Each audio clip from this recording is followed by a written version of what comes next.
India's story begins long before memory, in a land shaped by rivers, monsoons, and mountains that guarded and nourished one of humanity's earliest civilizations. Along the fertile banks of the Indus River more than 4,000 years ago, carefully planned cities like Harappa and Mohenjo-daro rose from the earth, marked by brick streets, drainage systems, and a sense of civic order rare for their time.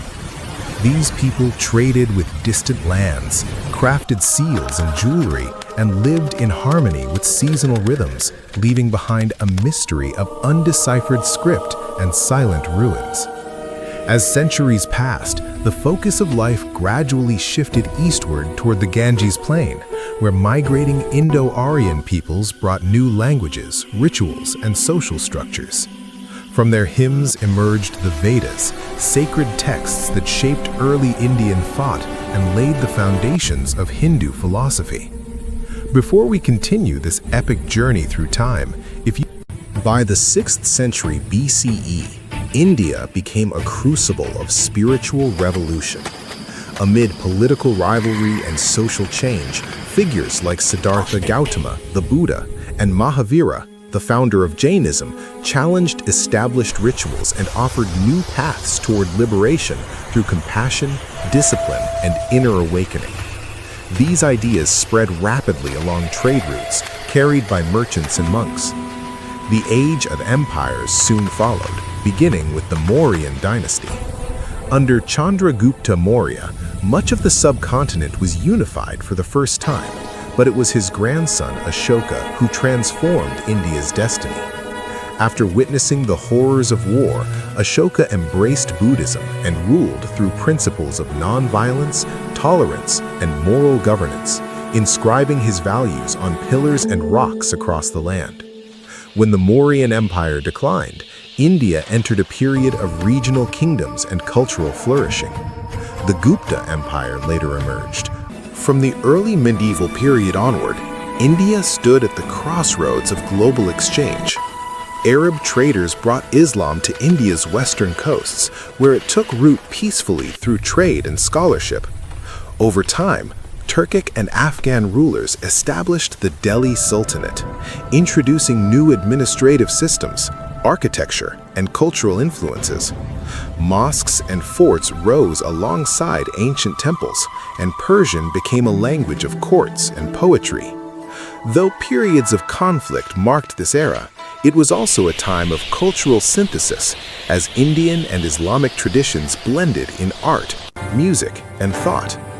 Bhakti and Sufi movements spread messages of devotion, equality, and love beyond religious boundaries, uniting people through shared humanity. Regional kingdoms, such as the Cholas in the south, built vast temple complexes and naval power, while Rajput states in the north upheld warrior traditions and local autonomy. India remained diverse. In the 16th century, Babur founded the Mughal Empire, which would bring unprecedented unity and grandeur to much of India.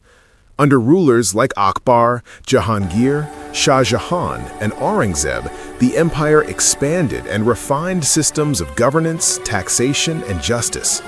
Akbar's policy of religious tolerance and dialogue fostered stability, while Shah Jahan's reign produced architectural wonders such as the Taj Mahal, a symbol of love and artistic mastery. Mughal courts became centers of painting, literature, and innovation, blending Persian elegance with Indian traditions. Yet even as the empire reached its height, European traders arrived by sea. The Portuguese, Dutch, French, and eventually the British sought spices, textiles, and profit. Over time, the British East India Company transformed from a trading enterprise into a political power, exploiting divisions and weakening empires. As Mughal authority declined, colonial influence expanded, setting the stage for a dramatic transformation of India's future. The 18th and 19th centuries brought profound upheaval as British rule reshaped India's economy, society, and governance. Railways, modern education, and new institutions emerged, but they came at the cost of exploitation, cultural disruption, and widespread poverty. Resistance grew steadily, from early uprisings to organized movements for self-rule.